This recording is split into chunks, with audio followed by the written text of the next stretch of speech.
2025-এর 13ই December মেসিকে ছুঁয়েছিলেন অরূপ বিশ্বাস, আর মেসিকে ছুঁয়েই বিপদ।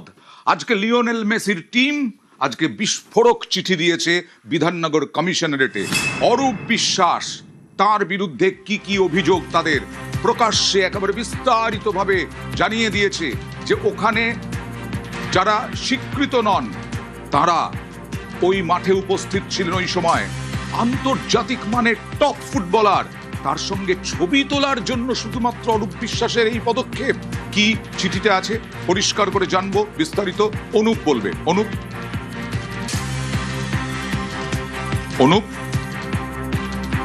মেসি কাণ্ডে আরো বিপাকে অরূপ বিশ্বাস, অরূপের বিরুদ্ধে বিস্ফোরক টিম মেসি আর শতদ্রু দত্ত, তাকে ক্লিন চিট। আরো একবার কথা বলার চেষ্টা করব অনুপের সঙ্গে। অনুপ, চিঠিতে কি আছে বিস্তারিত জানতে চাইবো।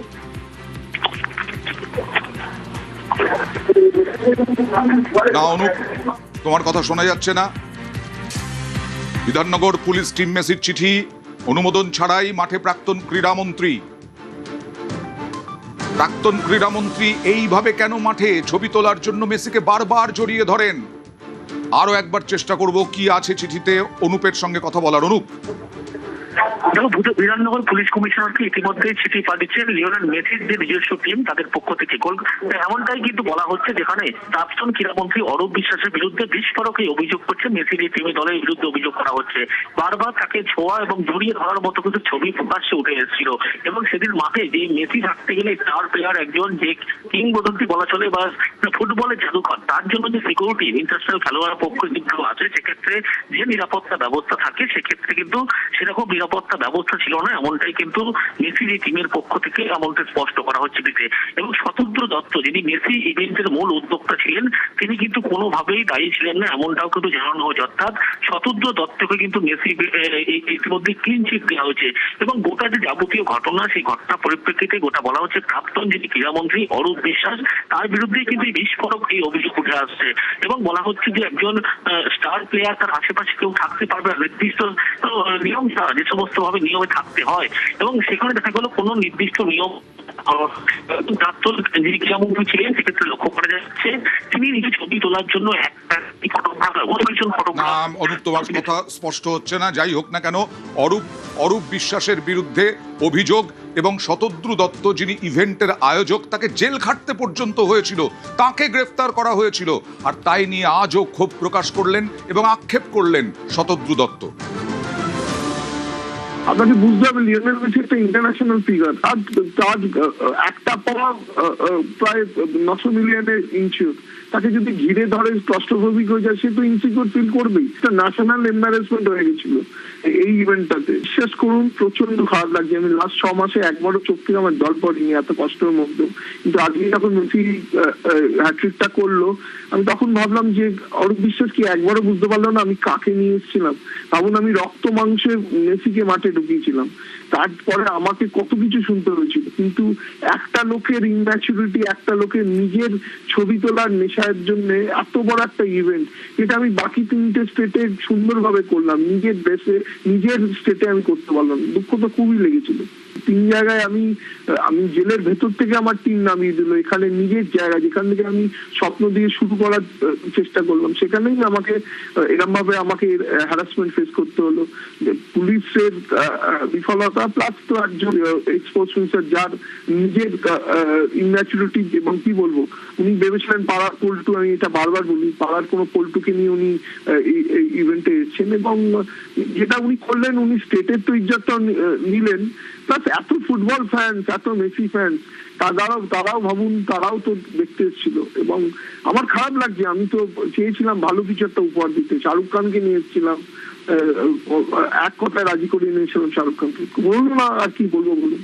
আর ভুলে যাবেন না শুধু মেসি ছিল না, মেসির সঙ্গে ছিল রড্রিগো ডি পল, সে একজন ওয়ার্ল্ড চ্যাম্পিয়ন, এবং লুইস সুয়ারেজ, এরাও একটা করে লিজেন্ড। বুঝতে দিলেন না, মানে স্পোর্টস মিনিস্টার নিজের মাইলেজের জন্য ভুলেই গেলেন যে এটা একটা পাবলিক ইভেন্ট, একটা প্রাইভেট ইভেন্ট নয়। আর এর আগে হাইকোর্ট ভর্ৎসনা করেছিল অরূপ বিশ্বাসকে, অসন্তোষ প্রকাশ করেছিল হাইকোর্ট। যুবভারতীর বিশৃঙ্খলা কলকাতার ঐতিহ্যে দাগ, গত 10ই জুন শুনানিতে প্রাক্তন ক্রীড়ামন্ত্রীকে তীব্র ভর্ৎসনা করেছিলেন বিচারপতি। অরূপ কি মেসির বাল্য বন্ধু, ছোটবেলার বন্ধু? এই প্রশ্ন তুলেছিলেন বিচারপতি।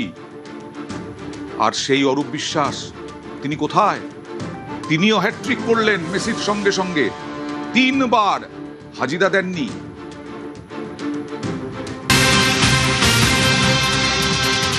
ডেডলাইন পার হয়ে গেছে, অরূপ বিশ্বাসকে আর পাওয়া যাচ্ছে না। মেসি কাণ্ডে হাজিরা এড়িয়ে এড়িয়ে এড়িয়ে হ্যাট্রিক। নোটিশের 48 ঘন্টার মধ্যে হাজিরার নির্দেশ ছিল। বিধাননগর দক্ষিণ থানায় হাজিরার নোটিশ দেয়, সময়সীমা পেরোলে অরূপ হাজিরা দেয়নি। আর ক্রীড়ামন্ত্রী ইন্দ্রনীল খাঁ তিনি কি বলছেন দেখুন এ নিয়ে। গ্রস প্রফেশনাল মিসকন্ডাক্ট এবং তার সাথে সাথে মেসিকে যেভাবে করে ইনঅ্যাপ্রোপ্রিয়েটলি টাচ করছিল, বলপূর্বক জড়িয়ে ধরছিল, খুব ইনডিসেন্ট বিহেভিয়ার এটাকে বলবো। এবং মেসি নিপাট ভদ্রলোক, যে তখন দুগালে দুটো চর কষিয়ে মারেননি। বাঙালিদের ক্ষেত্রে এক খুব লজ্জাজনক অধ্যায় যে মেসির মতন একজন কিংবদন্তি প্লেয়ার নীরব প্রতিবাদ করেছিলেন, মাঠ ছেড়ে বেরিয়ে গেছিলেন। বিশেষ করে স্পোর্টস মিনিস্টার তৎকালীন যিনি ছিলেন তিনি নিজে যেভাবে করে মিসবিহেভ করেছিলেন, যে মিসকন্ডাক্ট করেছিলেন, এবং পুলিশ প্রশাসন, তৎকালীন পুলিশ মন্ত্রী মমতা বন্দ্যোপাধ্যায়ের পুলিশ কোনো ক্রাউড কন্ট্রোল না করে যেখানে মাঠের মধ্যে এত কয়েক কোটি লোককে নিয়ে সব মেসির মেসোদেরকে নিয়ে ঢুকে পড়ছে, মানে ন্যাচারালি মানে মেসির মতন প্লেয়ার বিশ্বজুড়ে জানে যে বাঙালিদের আবেগে ফুটবল জড়িয়ে আছে।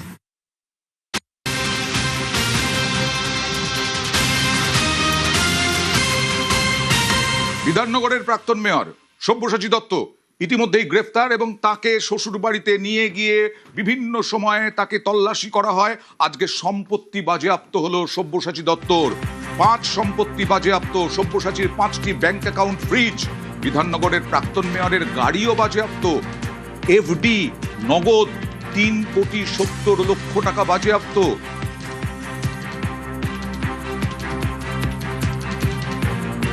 তোলাবাজির অভিযোগে তৃণমূল নেতা সব্যসাচী দত্ত তাকে গ্রেপ্তার করা হয়েছিল। গ্রেপ্তারের পরবর্তী ক্ষেত্রে হেফাজতে নেওয়া হয়, আজ তার মেয়াদ শেষ হচ্ছে। আবার আদালতে পেশ করার পরবর্তী ক্ষেত্রে পুলিশের পক্ষ থেকে নতুন করে হেফাজতে নেওয়ার আবেদন জানানো হচ্ছে। তার কারণ তাকে হেফাজতে নিয়ে তল্লাশি অভিযান করে একাধিক তথ্য এবং নথি উদ্ধার হয়েছিল। দেখা গেছিল 50 কেজি যে সোনার কেনার রসিদ, সেই রসিদ যেমন উদ্ধার করা হয়েছিল, একাধিক সম্পত্তির হদিশ মিলেছে। 5টি সম্পত্তির নথি হদিশ মেলে। তার পরবর্তী ক্ষেত্রে তাকে নিয়ে একাধিক জায়গায় তল্লাশি করা হয়। তল্লাশি করার পরবর্তীতে দেখা যায় তার শ্বশুরবাড়ি সেই গাইঘাটা এলাকায়, সেখানেও তল্লাশি করা সব্যসাচী দত্তকে নিয়ে।